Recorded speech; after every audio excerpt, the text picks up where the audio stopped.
The Iban people live in the Malaysian state of Sarawak, which is in the Indonesian province of West Kalimantan and in Borneo. They are known as the Sea Dayak, which referred by the British during the colonial period who came in contact with the Iban people in 1840s. The Ibans are the largest indigenous group, comprises 30% of the Sarawak's population. The Iban people were known for their ability in headhunting, weaving skills, and their tattoos. Headhunting has been their tradition of religious rite for decades in order for a juvenile male of the tribe to be accepted as a warrior. It also enhances their social status of a courageous man depending on the possessed heads they gathered. The tattoos are an insignia of superiority and experience. Different tattoo symbolizes different meaning. There are different types of art weaving that are used for many purposes such as rituals, ceremonial, decoration, protection, and setting boundaries. Designs and patterns came from an inspiration from their dreams. Dreams are seen as a form of communication from the gods to the weaver, and a sign they are allowed to weave a certain pattern. All of Malaysia's tribal people have a strong spiritual connection to the rainforest. For that, the Iban believe that nothing happens without a cause. Iban strive to maintain good life and health by adherence to customary laws, avoidance of taboos, and the presentation of offerings and animal sacrifices. The Iban's religion are mostly animist. Most animals are their beliefs and they hold and look up to them. An example of this is the senggalang, burong, and crickets. Iban people's everyday activities are directed by the bird god Senggalang Burong, who issues messages through his 7 son-in-laws. They also serve as their role model for their livings. As for crickets, they are the representative form of God that determine the gender of the children. There are 3 religious practitioners, the bard, the ugur, and the shaman. The bards are responsible for reciting myths, histories, and genealogies. They are usually invited to chant at all major rituals. Ugur are involved in presiding over rituals involving things like agriculture and traveling, and the shaman work as healers. Many still hold strongly to their traditional rituals and beliefs, many of which integrate closely with rice planting and harvesting. As for today, a lot of Iban converted themselves into Christians. However, there are some and quite a number are growing in the case of marrying into Malay Muslim families. The Iban believe health is generally associated with the condition of the 7 souls recognized by the Iban, and the illness is sometimes caused by spiteful spirits who drive the soul from the body. If this happens, a shaman is brought in to retrieve the soul. If the soul is not retrieved, a person dies. After death, the primary soul crosses the bridge of anxiety to a world of unimaginable pleasure. After a brief stay, the soul becomes a spirit which later returns to the earth in the form of rice-nourishing dew. As for the skulls from headhunting, the head of the fallen enemies are sometimes kept as trophies and kept safe in the house as it is believed to maintain peace. The Ibans will do their job and earn tattoos. It was believed that their tattoos have protective powers in the form of charms that are given by spirits, also known as antu, through dreams when one is asleep.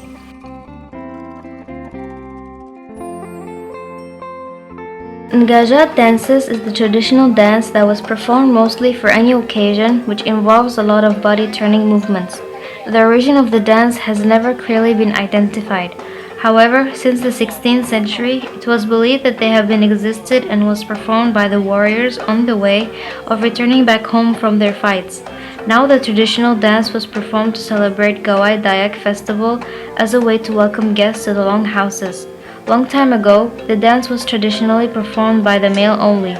However, now women are part of the dance as well. These traditional dances are usually being accompanied by the traditional music using percussion instruments such as the engkromong, bendai, kanang, dumbak, or ketabong. The movement of the Ngajat dance differ from women and men.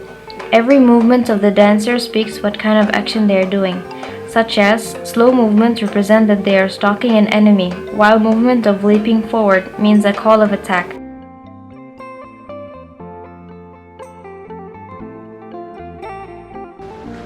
The first taboo is silent omen. If one is going fishing, they cannot speak about it or they will end up with nothing. The second taboo is foretold tragedy. If one goes to the jungle and hears a certain bird chirp, specifically the burung ketupang, they should immediately leave or they will get hurt. The third taboo for pregnancy and birth is that the husband and the wife are forbidden to break an egg, otherwise their child will go blind.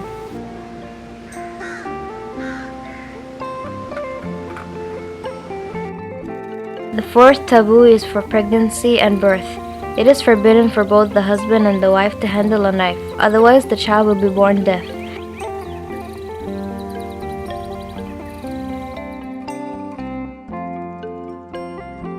Modernization is an issue that was faced by the Iban people. Rapid growth has decreased and threatened the practice of rituals, culture, and tradition, and the preservation of their agricultural land. The context of beliefs and rituals are getting less performed because of old age, and many converted to other religions, mostly Christians. Tattoos are known to be one of their tradition. However, this practice slowly fades as the young generations don't want to get a tattoo in their bodies because they're ashamed, and mostly those with tattoos have difficulty finding a job in the urban region.